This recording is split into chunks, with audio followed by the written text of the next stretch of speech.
መጽሐፈ ኢዮብ ምዕራፍ 1 ኦብስ በሚባል አገር ስሙ ኢዮብ የተባለ አንድ ሰው ነበረ።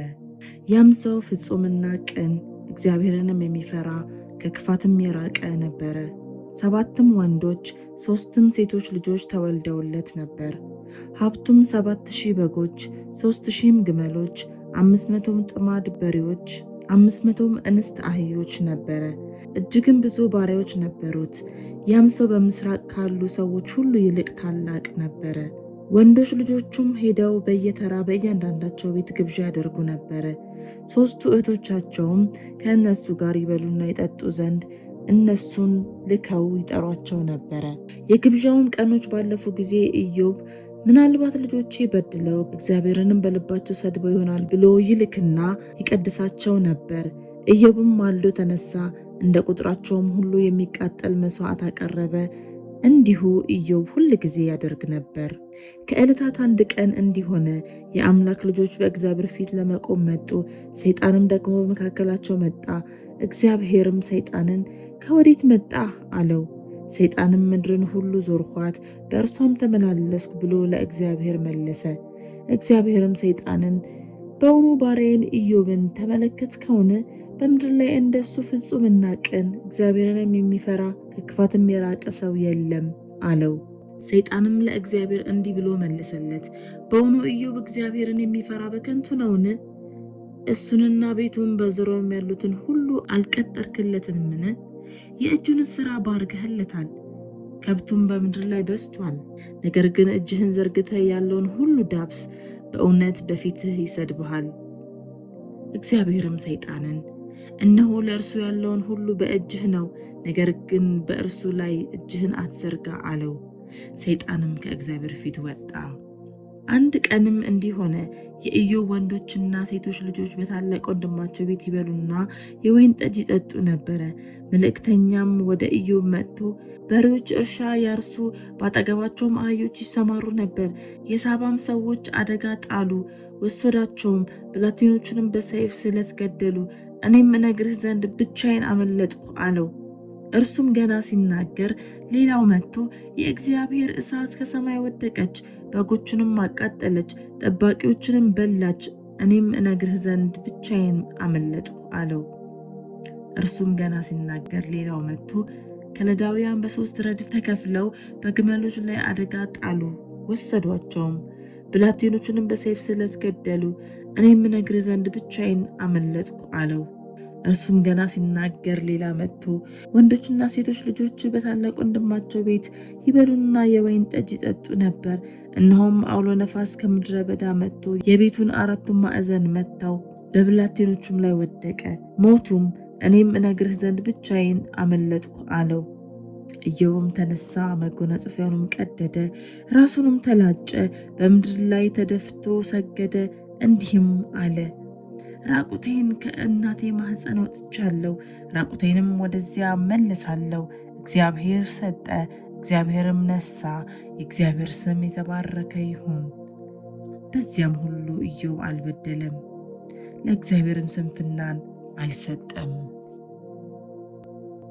መጽሐፈ ኢዮብ ምዕራፍ 2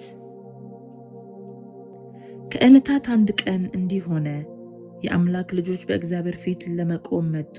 ሰይጣንም ደግሞ በእግዚአብሔር ፊት ለመቆም በመካከላቸው መጣ። እግዚአብሔርም ሰይጣንን ከወዴት መጣህ አለው። ሰይጣንም በምድር ላይ ዞርኩ፣ በእርሷም ተመላለስኩ ብሎ ለእግዚአብሔር መለሰ። እግዚአብሔርም ሰይጣንን በውኑ ባሪያዬን ኢዮብን ተመለከትከውን? በምድር ላይ እንደሱ ፍጹምና ቅን እግዚአብሔርንም የሚፈራ ከክፋት የራቀ ሰው የለም። በከንቱም ማጠፋው ዘንድ አንተ በሱ ላይ ምንም ብታንቀሳቅሰኝ እስካሁን ፍጹምነቱን ይዟል። ሰይጣንም መልሶ እግዚአብሔርን ቁርበት ስለ ቁርበት ነው፣ ሰው ያለውን ሁሉ ስለ ሕይወቱ ይሰጣል። ነገር ግን አሁን እጅህን ዘርግተ አጥንቱንና ሥጋውን ዳብስ፣ በእውነት በፊት ይሰድብሃል አለው። እግዚአብሔርም ሰይጣንን ሕይወቱን ተወው እንጂ እነሆ እርሱ በእጅህ ነው አለው። ሰይጣንም ከእግዚአብሔር ፊት ወጣ፣ ኢዮብንም ከእግሩ ጫማ ጀምሮ እስከ አናቱ ድረስ በክፉ ቁስል መታው። ሥጋውንም ይፍቅበት ዘንድ ገል ወሰደ፣ በአመድም ላይ ተቀመጠ። ሚስቱም እስከ አሁን ፍጹምነትን ይዘሃልን? እግዚአብሔርን ስደብና ሞት አለችው። እሱ ግን አንቺ ከሰነፎች ሴቶች እንደ አንዲቱ ተናገርሽ፣ ከእግዚአብሔር እጅ መልካሙን ተቀብለናል፣ ክፉንስ አንቀበልምን አላት። በዚህ ሁሉ ኢዮብ በከንፈሩ አልበደለም። ሦስቱም የኢዮብ ወዳጆች ይህንን የደረሰበትን ክፉ ነገር ሁሉ ሰምተው ከአገራቸው መጡ። እነርሱም ቴማናዊው ኤልፋዝ፣ ሹሃዊው በልዳዶስ፣ ነአማታዊውም ሶፋር ነበሩ። እነርሱም ሊያዝኑለትና ሊያጽናኑት በአንድነት ወደ እርሱ ለመምጣት ተስማሙ። ከሩቁም ሆነው ዓይናቸውን ባነሱ ጊዜ አላወቁትም። ድምፃቸውንም አሰምተው አለቀሱ። እያንዳንዳቸው መጎናጸፊያቸውን ቀደዱ፣ ወደ ላይም ወደ ራሳቸው ላይ ትቢያ ነሰነሱ። 7 ቀንና 7 ሌሊትም ከእርሱ ጋር በምድር ላይ ተቀመጡ። ሕመሙም እጅግ እንደበዛ አይተዋልና ከእነሱ አንድ ቃል የሚናገረው አልነበረም። መጽሐፈ ኢዮብ ምዕራፍ 3። ከዚህም በኋላ ኢዮብ አፉን ከፍቶ የተወለደበትን ቀን ረገመ። ኢዮብም መለሰ እንዲህም አለ፣ ያ የተወለድኩበት ቀን ይጥፋ፣ ያም ወንድ ልጅ ተጸነሰ የተባለበት ሌሊት፣ ያ ቀን ጨለማ ይሁን። እግዚአብሔር ከላይ አይመልከተው፣ ብርሃንም አይብራበት። ጨለማና የሞት ጥላ የራሳቸው ገንዘብ ያድርጉት፣ ዳመናም ይረፍበት። የቀን ጨለማ ሁሉ ያስፈራው፣ ያን ሌሊት ጨለማ ይያዘው። በዓመቱ ቀኖች መካከል ደስ አይበለው፣ በወሮቹ ውስጥ ገብቶ አይቆጠር። እነሆ ያ ሌሊት መካን ይሁን፣ እልልታ አይግባበት። ሌዋታንን ለማንቀሳቀስ የተዘጋጁ ቀኑን የሚረግሙ ይርገሙት። አጥቢያ ኮከቦች ይጨልሙ፣ ብርሃንን ቢጠባበቅ አያገኘው። የንጋትም ቅንድብ አይ፣ የእናቴንም ማኅፀን ደጅ አልዘጋምና መከራንም ከዓይኔ አልሰወረምና።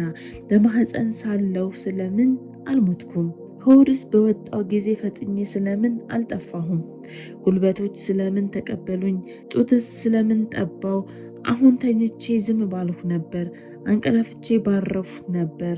የፈረሰውን ለራሳቸው ከሚሰሩት ከምድር ነገሥታትና መካሮች ጋር፣ ወይም ቤታቸውን ብር ከሞሉ ወርቅም ካላቸው መኳንንት ጋር፣ ወይም እንደተቀበረ ጭንጋፍ ብርሃንም እንዳላዩ ሕፃናት በሆንሁ ነበር።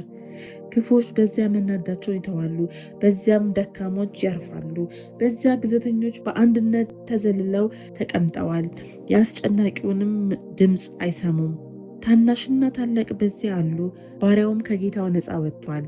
በመከራ ላሉት ብርሃን፣ ነፍሳቸው መራራ ለሆነባቸው የተሰወረ ሀብትን ከሚቆፍሩ ይልቅ ሞትን ለሚጠብቁ ለማያገኙትም መቃብርን ባገኙ ጊዜ በእልልታ ደስ ስለሚላቸው ሐሴትም ለሚያደርጉ ሕይወት ስለምን ተሰጠ?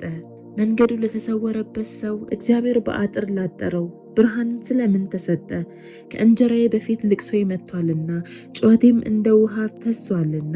የፈራሁት ነገር መጥቶብኛልና የደነገጥኩበትም ደርሶብኛልና። ተዘልዬ አልተቀመጥኩም፣ አልተማመንሁም፣ አላፈርሁም።